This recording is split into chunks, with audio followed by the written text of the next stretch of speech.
தந்தையே, ஆண்மையில் சிங்கம் போன்ற நீங்கள் ஆழ்ந்த மௌனத்தில் இருப்பது அழகல்ல.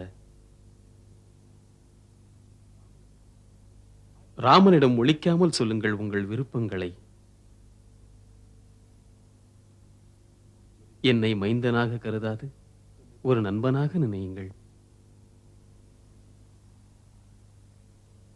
அன்போடு சொல்வீர்களே, ராமா, நீ என் நண்பன் என்று மன்னரின் துயர் தீர்க்க என் உயிரையும் தருவேன்.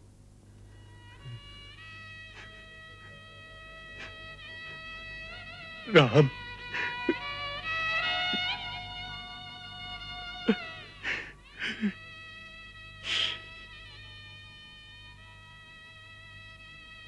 மாதா, தாங்களும் மனவேதனையோடு இருக்க காரணம் என்ன? இருவரின் துயரமும் நீங்குவதற்கு